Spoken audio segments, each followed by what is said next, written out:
Today's episode is brought to you by Create Engage, the digital marketing agency for the disruptive management consultancy. Digital marketing has moved forwards, but most consulting firms haven't. Many consulting firms still see their corporate blog as their sole digital marketing channel and find themselves frustrated when these blogs yield little, if any, results. For those consultancies that understand digital marketing, though, it can be a huge asset and help them achieve rapid business growth. In fact, at Create Engage, we've recently written a case study of one successful consulting firm that used digital marketing to help them grow over 400% in just 3 years. Having spent countless hours researching consulting firms and consulting leaders for this podcast, it became very clear that while some firms do digital marketing well, the vast majority of consulting firms struggle to leverage its power and don't know where to start. To help those of you who want to harness the power of digital marketing to grow your consulting business, but don't have the knowledge, capacity, or in-house capability to do so, I launched Create Engage, the first digital marketing agency for the management consulting industry. As former consultants ourselves, we understand the challenges that you face when it comes to delivering effective digital marketing that engages prospective clients and generates leads. Having worked in the industry, we understand consulting buyers, what resonates with them and what doesn't. This enables us to harness the latest in digital marketing in a way that aligns with your brand and your market positioning to attract the prospective clients that you're looking to target. We understand that each consultancy is unique and have a range of services to help you shape, implement, and sustain effective digital marketing strategies that deliver results, regardless of where you are on your digital marketing journey. If you would like to find out more about how Create Engage can help you use digital marketing to take your business to the next level, then send me an email at nick@createengage.co.uk or go to our website, createengage.co.uk, where you can download that free case study that breaks down the digital marketing strategies used by one successful consulting firm to help them grow over 400% in just 3 years and gives you the secrets they used so that you can apply them in your own firm. If you want to outpace your competitors and stand out in the crowded consulting market, then get in touch. We'd love to help you grow your business through digital marketing.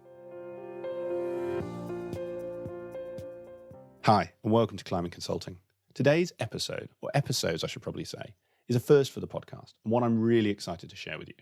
Last month, I teamed up with 2 industry-leading experts to bring you a truly comprehensive series to explain what you need to be focusing on to help you succeed as we come out of COVID-19 and beyond. Over these 3 webinars, myself and my co-hosts, Rob Garner from Garwood Solutions and Deri Hughes from Honeycomb PS, shared the 3 elements that you need to be focusing on to set your business up for success. Now, if you've followed the podcast so far, or you've read any of our eBooks, you'll know that at Create Engage, we are big fans of both collaboration and repurposing content. And for any of you listening who's thinking about your own marketing, this series is a great example of doing both of these things. Now back to the series. If you're currently building a consulting business, I suspect lockdown has thrown a spanner in your growth plans. Regardless of whether you were looking to scale your business or you were on a path to sale, the current pandemic has at best set you back and at worst left you and your business close to the edge and having to make some really difficult decisions.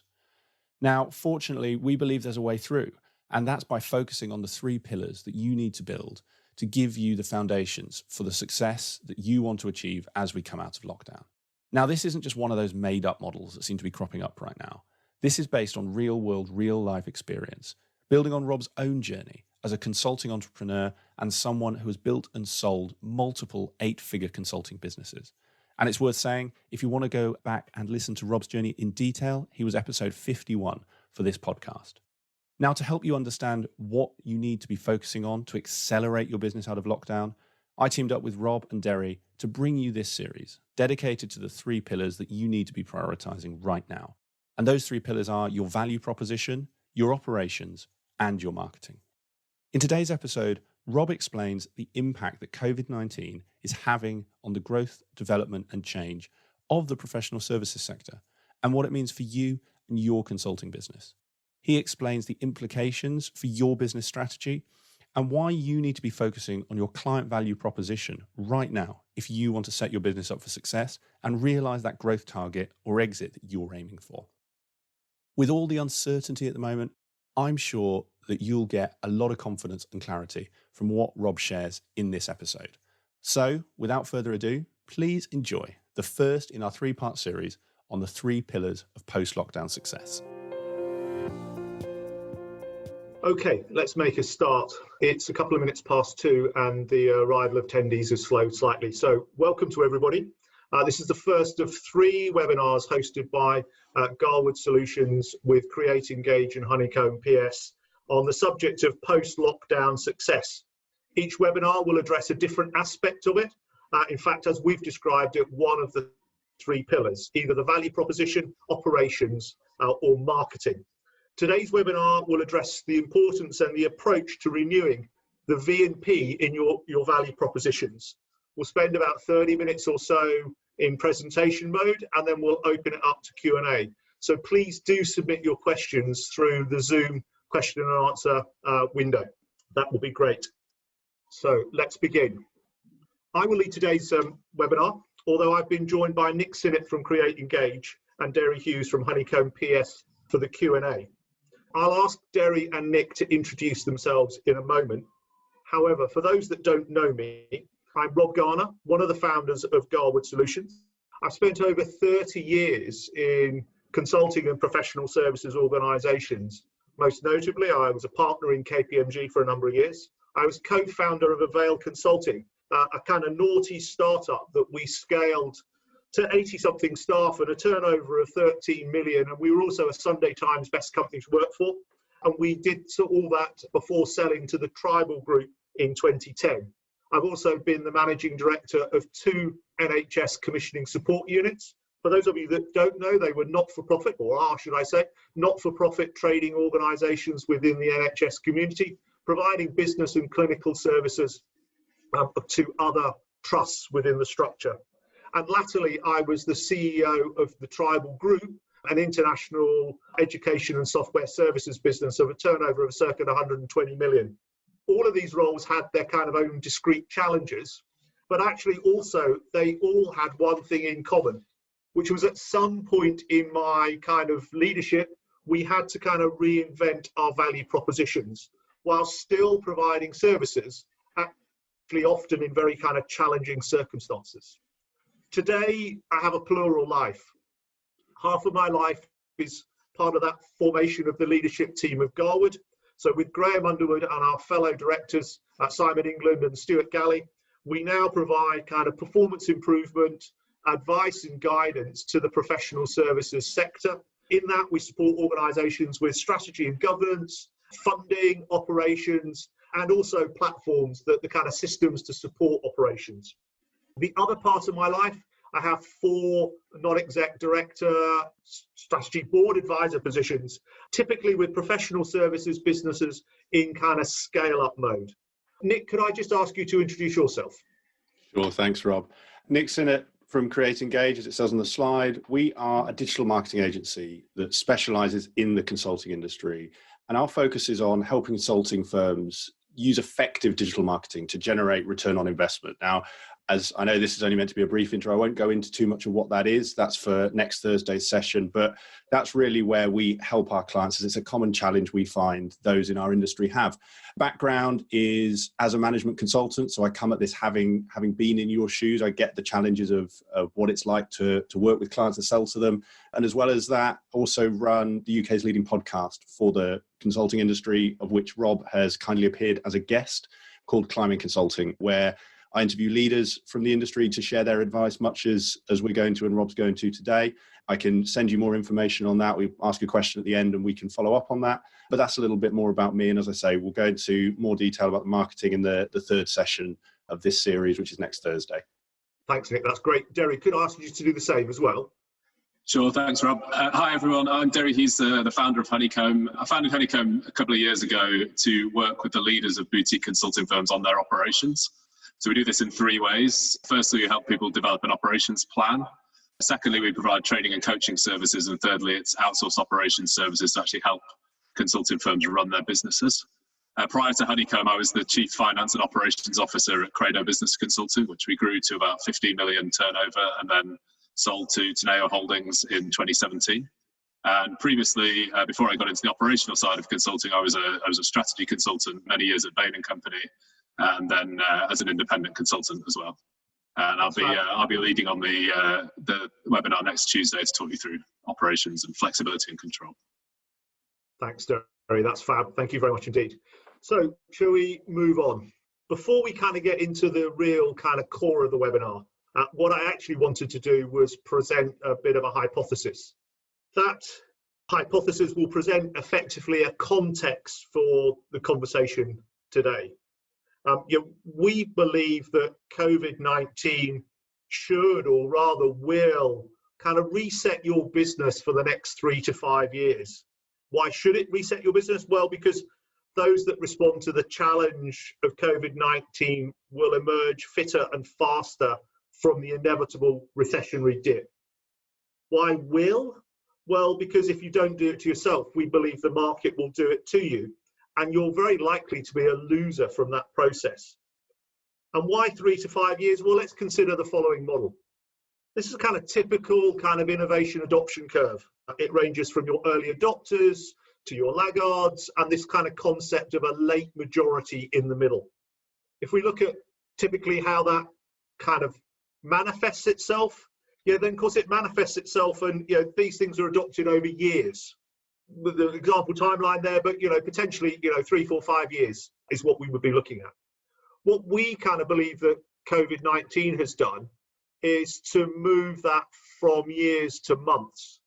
Now, whether it's 4 months or whether it's 5 months or whether it's longer, actually is for a little bit of debate.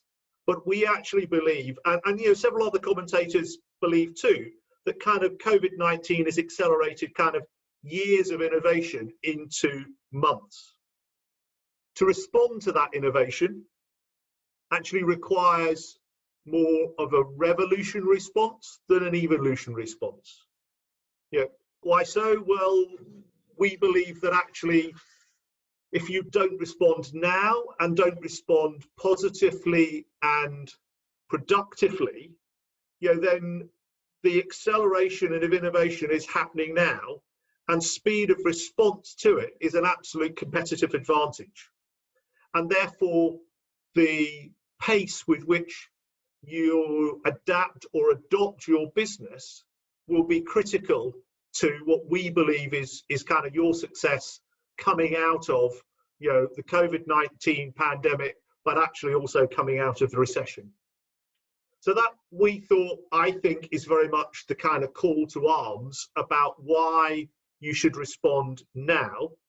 Now let's start to talk about what we think the response should be.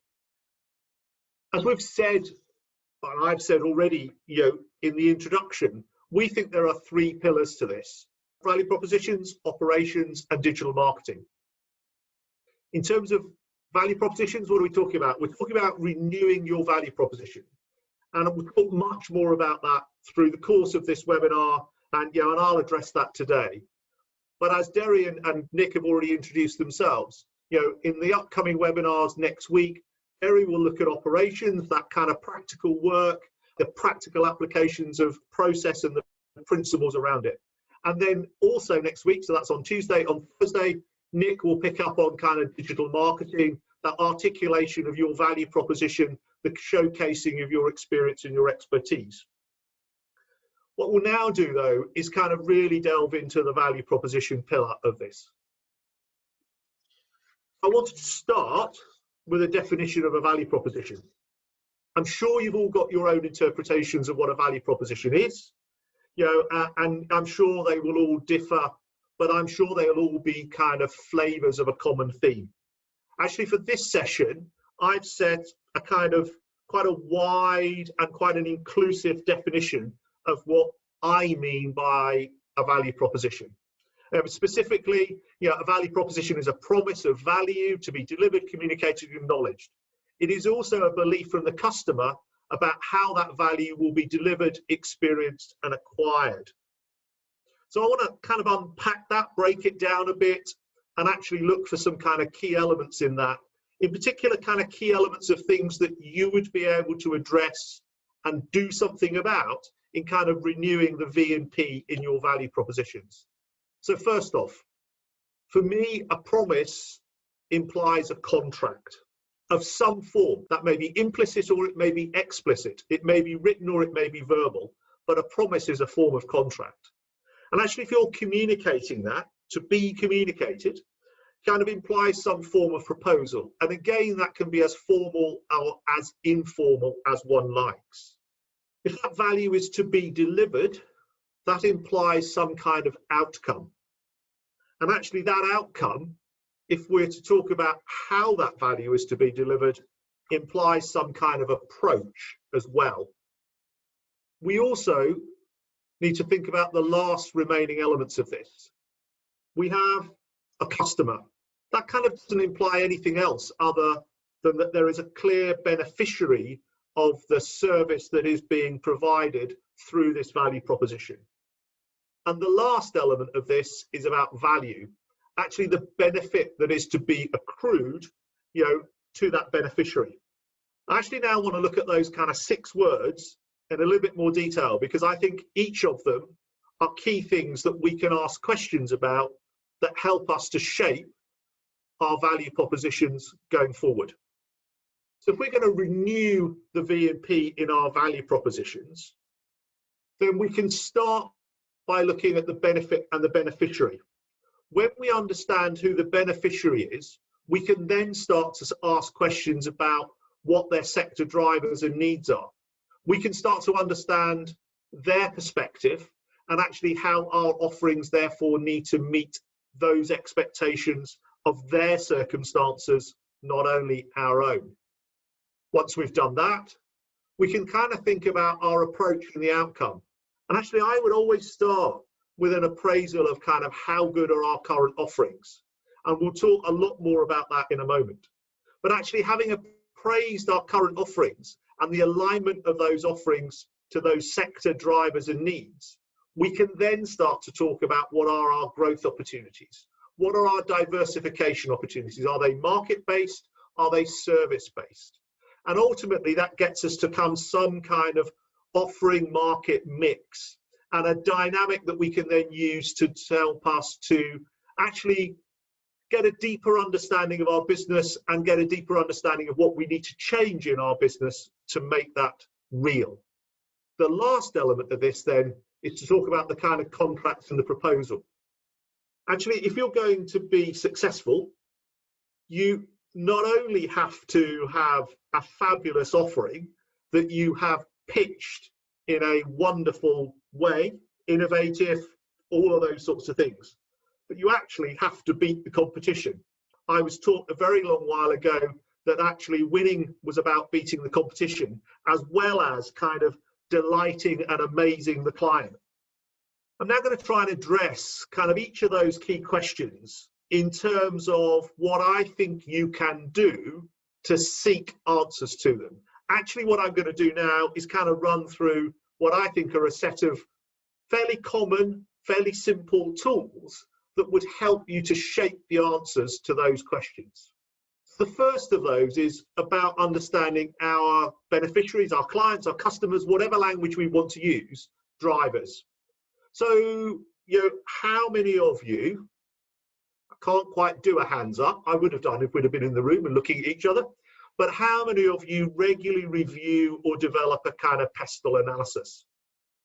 In my experience, when you raise kind of the mention doing a pestle, usually invokes in the kind of people I'm talking to what I can only kind of describe as a kind of teenage moan of kind of, do we have to? Yeah, my answer is always yes. This is the kind of starting position for your whole analysis. And if we don't understand our clients in sufficient kind of depth, then actually we're kind of going to build the rest of our analysis, on, well, not necessarily quicksand, but certainly on an imperfect, improper preposition. This is kind of no more important, in my opinion, kind of ever than kind of now in responding to that kind of pandemic crisis. We're all facing a common health crisis, whether that's in public or private or business or personal or whatever. However, individual markets and individual businesses will be experiencing this pandemic in terms of the effect on their business very, very differently, dramatically differently. You take a kind of situation of, the difference between what's happening to, say, the hospitality sector and the difference to what's happening to, say, the pharmaceutical sector. They couldn't have more kind of polar opposite impact of what's happening in the kind of pandemic crisis at the moment. So kind of what's my advice? Well, my advice starts with saying, actually do a pestle analysis. Or if not a pestle analysis, an equivalent of it. It's one way, it's one form. Do it for kind of each market or sector that you're in. Do it also for the adjacent markets and sectors that you're in. So if you're in financial services and you're well established in banking or whatever, think about the insurance sector. Think about other allied financial services markets that may be affected the same or have similar dimensions, but actually make sure that you're make sure you operate or undertake this in a kind of inclusive way as well. My other advice would be do the research. Don't base this on your own hypothesis, your own, what you think is happening in a particular market. Speak to your clients, understand their perspective. Actually, you want to build this on as firm understanding as you possibly can about what's happening to them and their market position. As I've said before, as I said a moment or two ago, this becomes the basis for everything else. So what is the everything else and where do we go to from here? So the next part of this for me is kind of looking at your current offerings. By that, I do really mean kind of critically appraising, and by that I mean looking at several dimensions, gathering the views of a wide range of people about your current offerings. This isn't something that product management do, or this isn't something that sales should do. This is something that actually the organization should do. I've used this approach countless times and found it to be hugely insightful about building a really kind of rounded understanding about actually what we are genuinely offering to our clients. You need to draw up your kind of own criteria, but I tend to use the kind of criteria that you can see that are here on the slide. So completeness of offering. Actually, have we developed a robust product, methodology, whatever it is? Is it complete in its current state? Actually, how well aligned to those sector drivers is it? We've just done our pestle analysis. We've got a better understanding of what's happening in the sector. Actually, how well aligned are our current products to it? Do we have a clear sales proposition?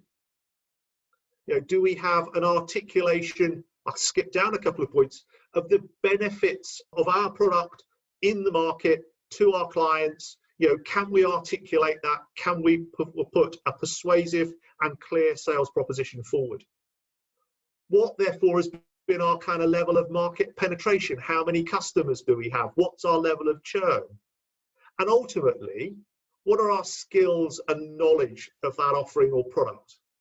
Now, I've put two kind of examples here, offering A, offering B, but actually they represent two very different things. And two very different things when it comes to then thinking about kind of what you do next. So kind of offering A, as we see it here, is really well aligned to the kind of sector drivers, but we can see it's a little bit incomplete and it's not really market tested at this point in time. It's clearly a new nascent offering that's coming out to the market. Offering B, on the other hand, actually looks like a bit of a legacy offering to me. It's got a really clear sales proposition. We've got deep market penetration. We've got great knowledge from the staff and great understanding within the staff. But we're now lagging the sector expectations with it. So therefore, actually when I start to look at these, I would start to think about developing what my refresh might be. I would be thinking about them in very different ways. This is just kind of one approach to evaluating your offerings. And my experience is that this kind of approach does tend to kind of offer you quite a lot of detail. I mean, I've used a couple of different kind of symbols on here, but actually when I've done this for real, actually the kind of, the little logo, the round one with the kind of segment out of it, is it quarter, is it half, is it 3/4, is it full, tends to be a really good way of kind of getting a sense of not only the depth, but also the kind of understanding you have of that kind of dimension of your product offering.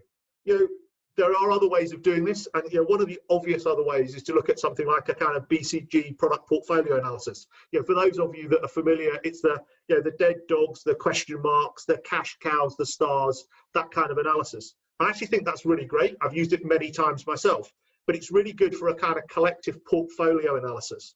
What it doesn't do is necessarily produce or drive you to have the kind of depth of thinking and understanding that perhaps this type of analysis does. Maybe the answer is that you actually need to do both. You need to do an individual product line or offering line analysis in the way we're sort of demonstrating or showing on the screen at the moment, but equally at the same time, maybe you do need to use that kind of BCG portfolio analysis to understand actually where you have more than one offering, where they sit relative to each other, and how they perhaps might actually go forward in a more cyclical sense. So if that's our offerings, where to? So we now need to think about our kind of growth opportunities. So this is where we now really start to think about the future. So far, we've kind of really understood our clients' drivers and the maturity of our kind of product portfolio. Now we need to start to kind of understand, actually what else is possible, permissible, and what other opportunities kind of are there for us. So the analysis that we'll have just done in terms of our kind of product maturity analysis will have naturally led us to really the kind of bottom left quadrant of this diagram, i.e. we should now have some really good ideas about what we need to do with our current products in our current markets to drive deeper market penetration. So that's great. So that's kind of one part. We now need to think really about whether it's about service diversification. So we're going to stay in our core markets, but we're going to seek to add or develop complementary services to those that we already offer, or in fact, whether we're going to flip the other way and actually we're going to stick with our kind of broad-based current offerings, but we're now going to seek to take those into kind of new markets. The one thing I would suggest that you don't do is go for full diversification and try to take new products to new markets. That for me is a seriously tough gig. Not impossible, but a tough gig, and not something that I would probably be considering in the kind of current climate. The other thing I would say about this is, this is a very simple piece of analysis, but one of the things I would have in mind when I'm thinking about service and market diversification would be the sort of adjacent services and the adjacent markets. So therefore, back to the point I made a little while ago, if it's about financial services, actually, I'll come back. In my own experience, I ran Avail Consulting with Martin Wilson for 6-7 years. We had a market diversification strategy, but it was all within the public sector. It took us from health and national security into a range of other public sector markets that were adjacent to those, and we could see clear market entry strategies for. So think about that adjacent analysis. Think about adjacent markets and adjacent services. But actually, I would also consider and encourage you to be quite expansive at this stage. There's kind of no wrong answer when you're doing the analysis at this level. This is about giving you a kind of starting point, an anchor, and it's about, therefore, enabling you to develop the full analysis over time. I'm working with an organisation at the moment where we've done exactly this, and now what we've generated is a kind of portfolio of projects, and in that portfolio of projects, the first thing to do is actually almost produce the kind of business case for that new service or for that new market. Having done that, we can then start to bring things together. We now understand our kind of market drivers, our sector drivers, so the verticals in the matrix that we've got in front of us. We now start to understand the maturity of our propositions, the horizontals in this diagram. And we've started to consider the kind of adjacent markets and the adjacent services, the new market, the new proposition. So pulling all of this together, enables us to start to present a view and a lens or a simple matrix that we can use to view the business through. And I think we've been joined today by a few ex-colleagues of mine. And those former colleagues will be kind of familiar with this matrix. It's one of the simplest. It's a very visual aid, but it sat at the heart of the kind of way we ran Avail, and actually even the way I went on to lead Tribal in many respects. In the example we've got here, we've got two established markets, market 1 and market 2. I should have done 1 and 2 and A and B. I now recognize my mistake. But we've got two established markets, market 1 and market 2. And we've got 3 clear propositions. What we can see, though, is that proposition 2 in market 1 is an amber. It's a bit weaker. It's not green. We haven't actually penetrated proposition 2 into market 1 fully. But we would have appear that proposition 1 is fully penetrated into markets 1 and 2, proposition 2 is fully penetrated in market 2, and proposition 3 into market 1. So we've got that kind of picture. So if I pick up the analysis from what I've done in terms of the sector analysis and the product maturity and the growth opportunities, the first thing I now want to do is think about, can I actually drive proposition 2 deeper into market 1? Actually, one of the objectives I've had in doing this, and a simple language I've used, is, how do we turn the matrix green? So proposition 2 into market 1 becomes my first objective. That's my market penetration objective. The second thing to do is I want to add a new proposition. It's my strongest market. I've already got 2 well-established propositions in that market. That's the market I want to think about introducing a new proposition into.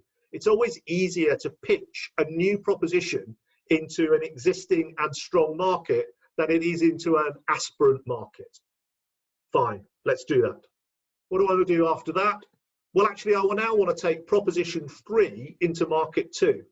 I've got deep penetration of proposition 3 in market 1.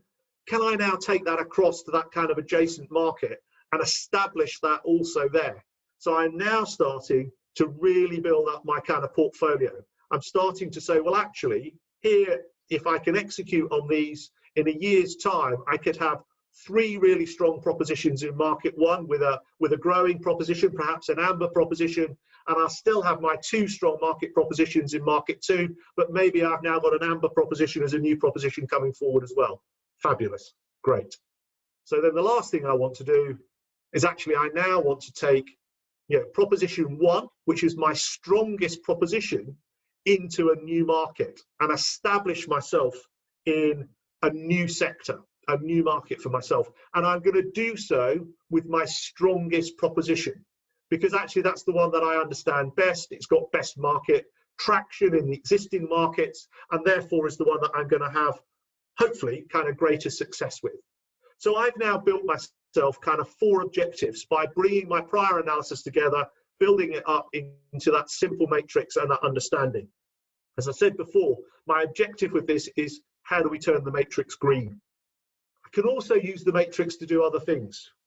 So again, clients or colleagues that are on the phone will know this from days of old. But I would then use this matrix to set my budgets, my targets. I'd set my sales targets to the markets. I'd set my revenue targets to the proposition owners. I'd plan my kind of headcount and recruitment. Actually, what proposition in each market has got what growth opportunity, and therefore what headcount increment should we be talking about? I would also use this as a performance lens on the business. If I've set my targets in those ways, can we now evaluate the performance of the business through this lens?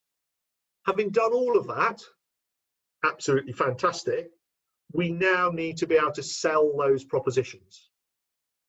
In selling the proposition, my starting position is, as I said before, I can amaze and delight a client, but I'm not going to win the gig unless I can beat the competition. So beating the competition starts, in my experience, my expectation, with kind of understanding who our competition are.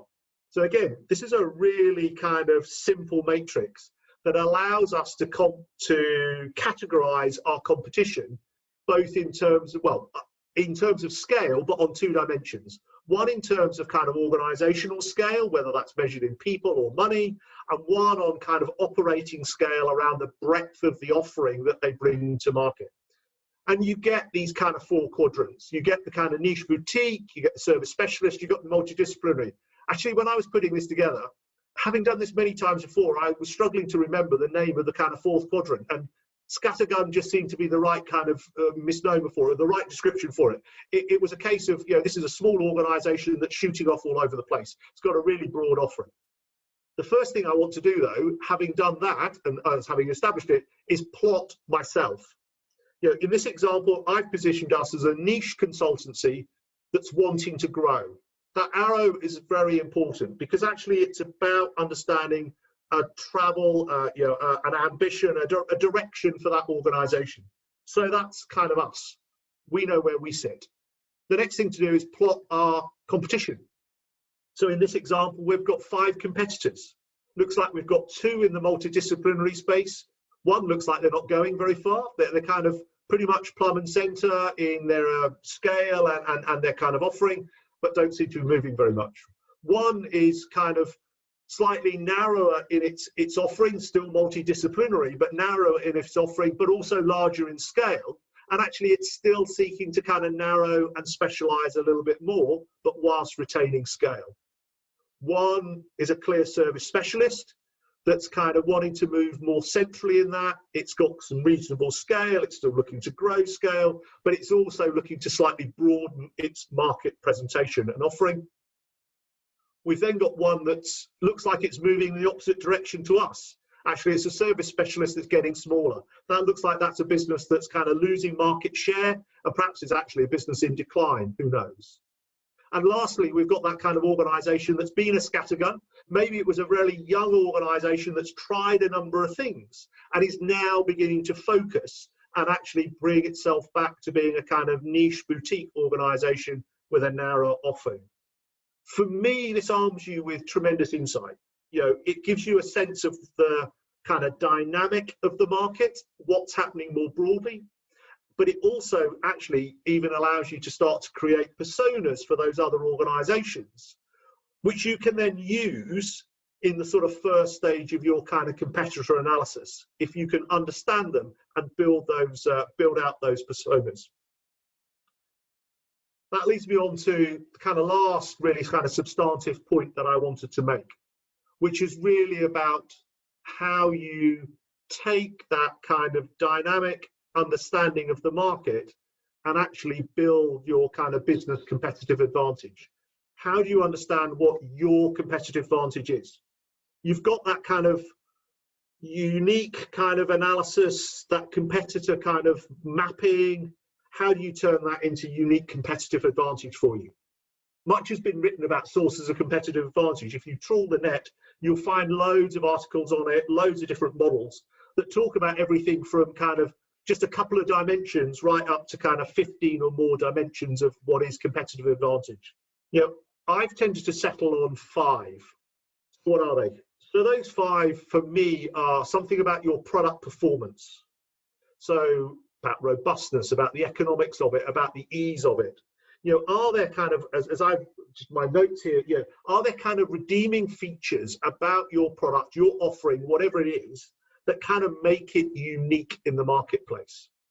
What about product perception? What about your brand? Actually, do you have a brand that's kind of bigger than the company?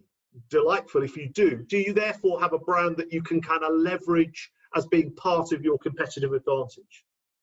Do you have a cost price advantage? Is that based around staff? Is that based around buying power? Have you outsourced some stuff? Actually, maybe have you transitioned some of your own proposition to be overseas, and therefore you can utilize the kind of cost price leverage that gives you?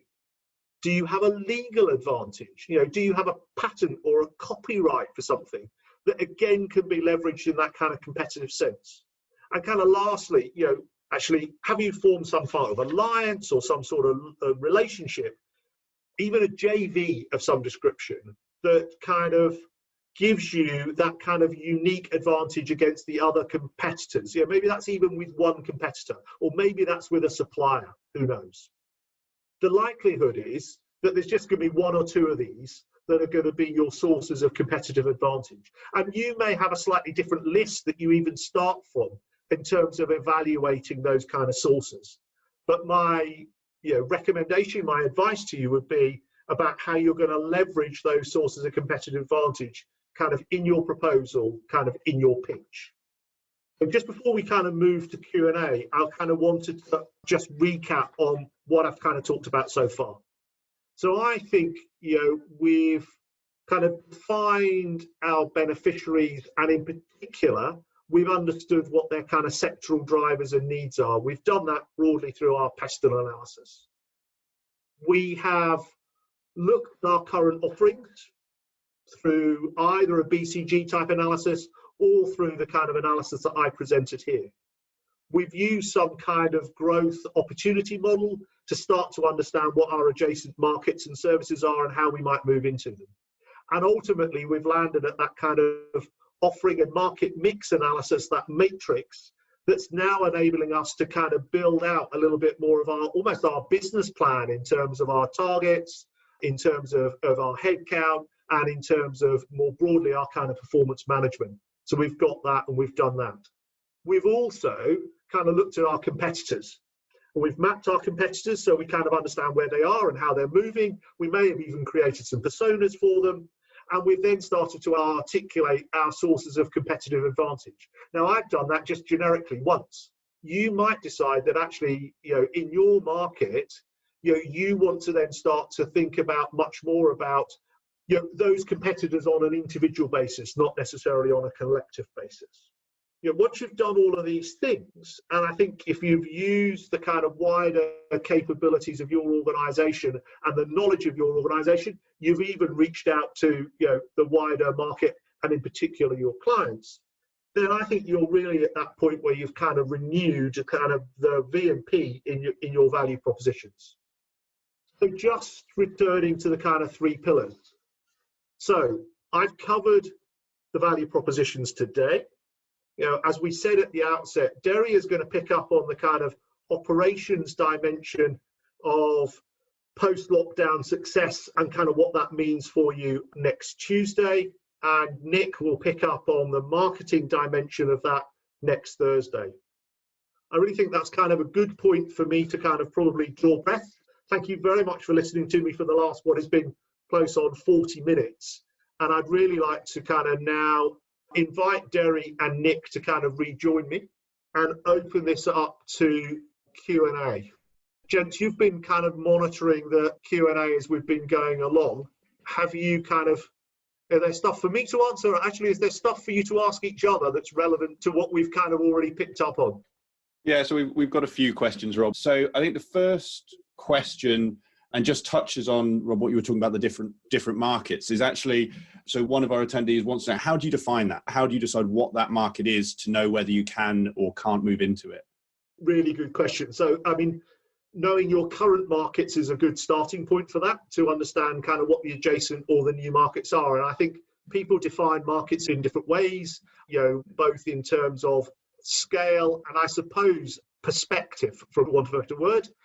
Certainly, my personal background has been probably within the public sector most generically. People might consider the public sector to be a market.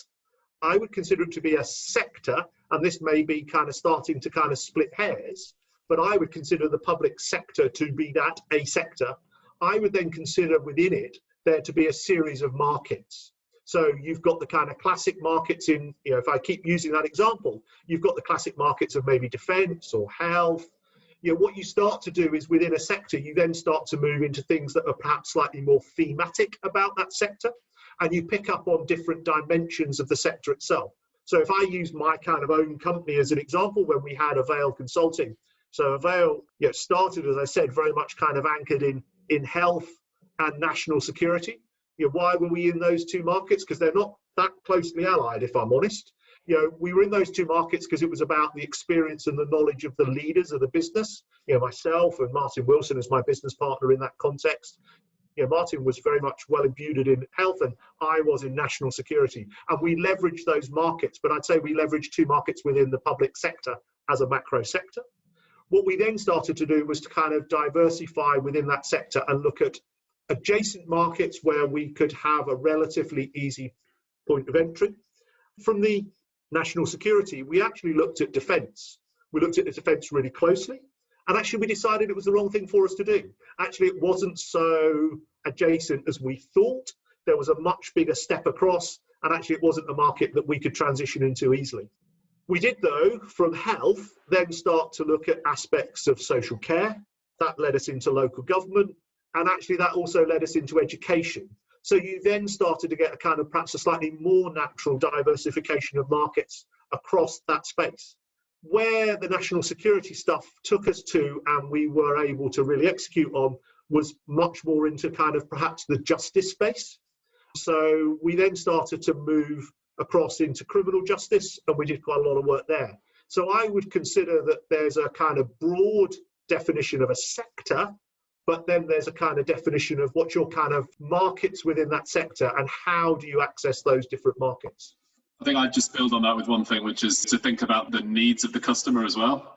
Yep. So if you're really clear on what the needs are, and you can find markets where there are similar needs so that your proposition is likely to resonate, then I would start with those first. And the only other thing is, for a lot of firms, particularly at the smaller end, being as focused as you can, finding the smallest possible market that's big enough for you to achieve your goals gives you a higher likelihood of success as well. So if you're super focused, super crisp on your proposition for that market, then you're much more likely to be successful and seen as the expert for that client base.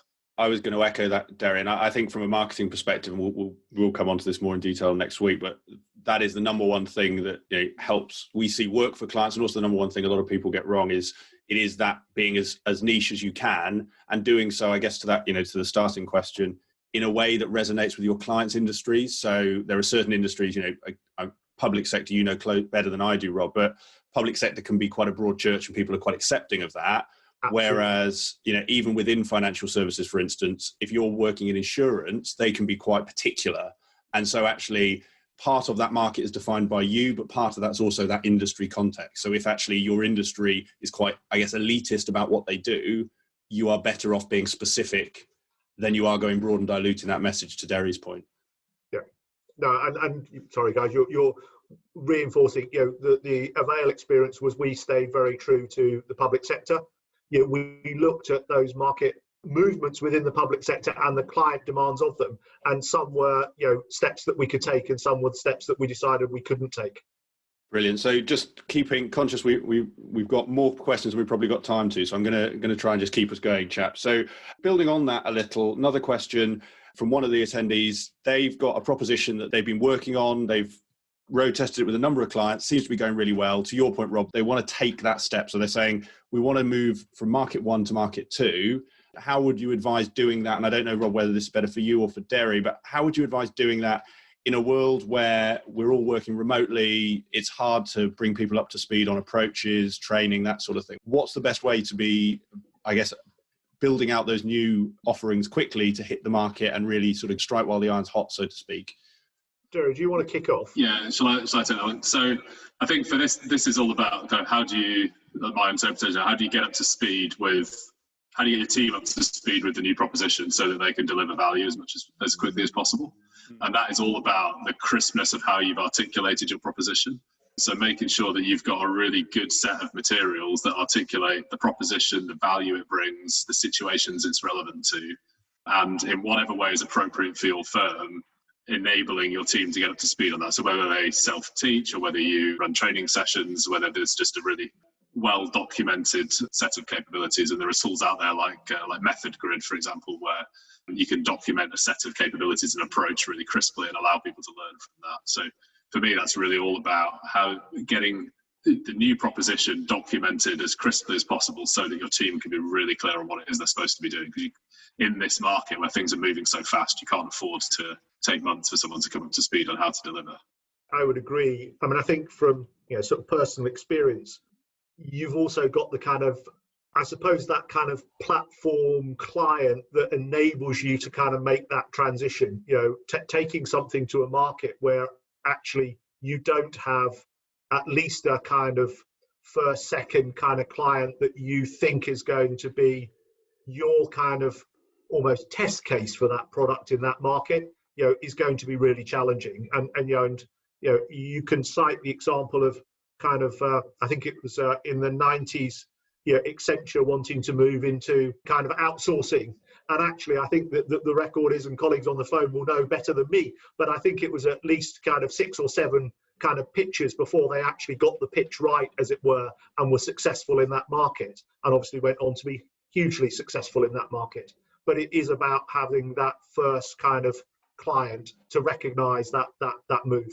So I don't think I've got anything extra to add on that, chaps. And again, we're seeing quite a few questions come in, which is great. So another one to pick up on, and I might start on this one just because it feels more marketing, but I welcome your thoughts as well. So any thoughts on how to tackle the challenges we're talking about? So market growth, for building relationships and credibility, but remotely. So the question is, how do we do everything Rob's talked about remotely? And actually the person asking this one is an independent consultant. So why don't I give a couple of minutes, because I think the answer from Create Engage would broadly be similar, albeit it's a different scale, and then welcome your thoughts. So I think this is the key challenge, and it's partly why we're doing this as a series, because none of these components can exist on their own, and actually it's by having all of them together that you reinforce that. So everything Rob's talked about today, you need as a starting point for your marketing, and where a lot of firms go wrong with their marketing is by not doing what Rob's talked about today. So I've lost count of the number of transformation consultancies, and to Rob's 4-box diagram,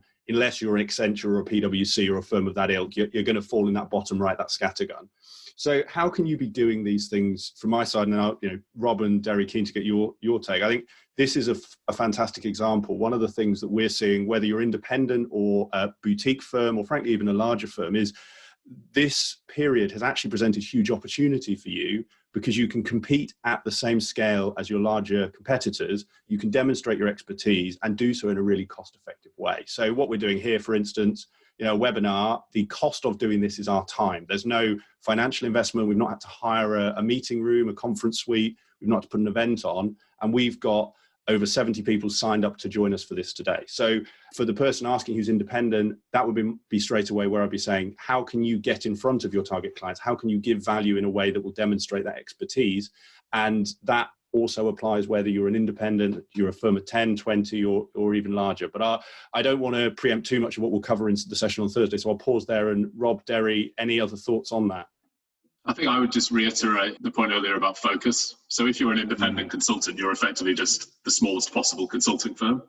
And so I would not be thinking about market 1, market 2, market 3 and multiple propositions. I would be thinking about one sub-market, one very niche bit of an industry and one proposition, and just really hammer that and make sure that everybody that is relevant to you in that market knows who you are and what you're great at. And social media and LinkedIn is just a phenomenal platform for that in the current environment. Yeah, definitely. Absolutely. Guys, I think you've answered that really well. I've got nothing to add.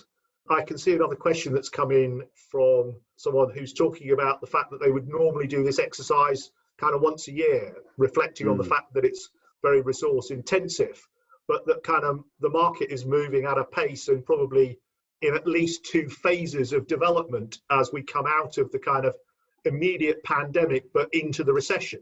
And actually, they're asking for our kind of thoughts on, would you advise an organization to do this kind of more than once a year? So why don't I kick off, and then perhaps Deri or Nick, you kind of add to this. I mean, my kind of opening position is that, for the lion's share of my career, I have done this once a year in the organization that I have been in or leading. It is typically an annual exercise. I've also typically done it on perhaps a 3-year cycle where actually, every 3rd year it's a very expansive exercise, and the intermediate years it's a slightly smaller exercise. I actually think that kind of philosophy can be applied to what we're facing now. Actually there is going to be a point where I think you need to be agile and responsive. And being agile and responsive doesn't mean to say doing the whole exercise twice a year or even every quarter. What it actually means is, not kind of doing the exercise, parking it on the shelf and not thinking about it again for 12 months. It means having it kind of fore and center, and actually probably in slightly more of a rolling review process, whereby you're looking at it more frequently, but actually the frequency means that you're looking at it with perhaps not quite the same depth, but the depth comes on maybe still that annual cycle. Actually a 3-year cycle at the moment would be slightly nuts, but on either that annual cycle and having that kind of slightly more kind of rolling review approach to it. I mean, Deri, probably this is slightly more in your territory alongside me. What were your thoughts? Yeah, I mean, I was going to say exactly the same thing, actually. So you go through that exercise, but think of it as developing a list of priorities, and then start with the biggest priorities. And then when you come to thinking about the things that are second, third, fourth on your list, review them in the current context. So you don't have to go through the entire exercise again, but you should have a really clear rationale for why you prioritize those in the first place and the underlying assumptions. And if those assumptions have changed, then you maybe revisit. And if they haven't, you can just hit the go button on the next thing that you're ready to do. And a bit sort of, I don't know, jingoistic, but it's in that scenario of having that list and working through it that is you. Yeah, if the market's evolving and you're going to fail fast and kind of move on to the next things and keep a kind of level of dynamism in what you're doing, keep it under review and, set a different kind of almost metronome for the organization in terms of the pace at which you look at these things. I think the other thing that's critical is like just talking to your customers more, talking to your clients more, and just understanding. A lot of them won't necessarily understand what they need and how their business is going to be impacted. There's so much uncertainty coming. So helping them figure that out and talking to them an awful lot will help you refine how you can be valuable. And that is all building the relationship and building the advisor status as well. Very definitely.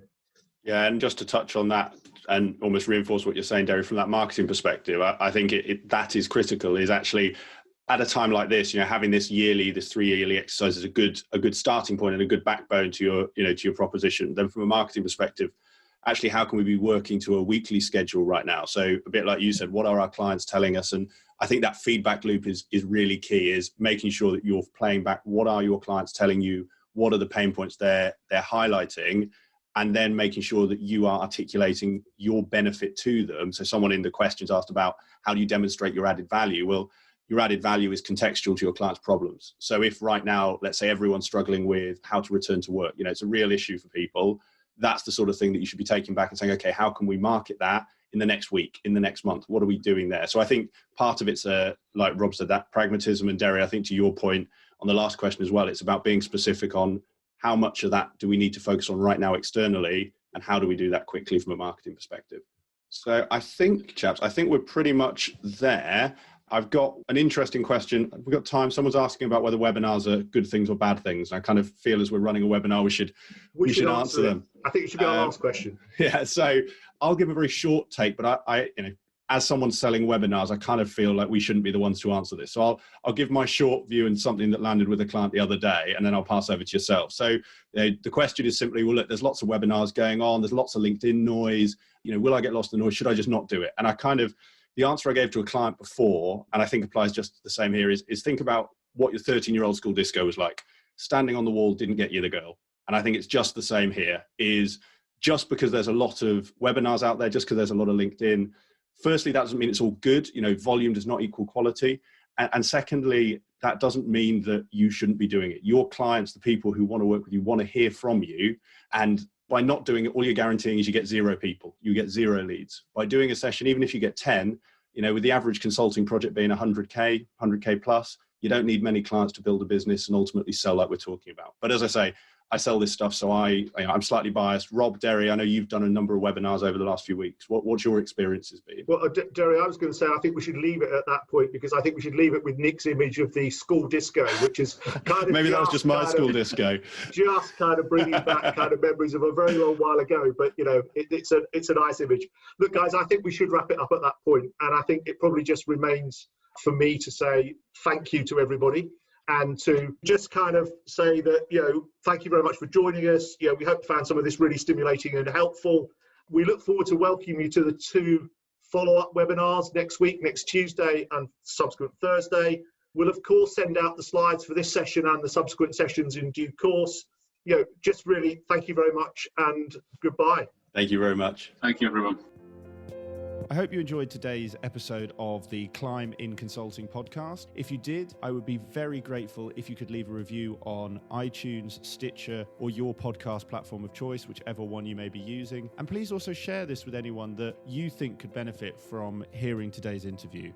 If you want to get in touch or give me any feedback about the podcast, please feel free to drop me an email.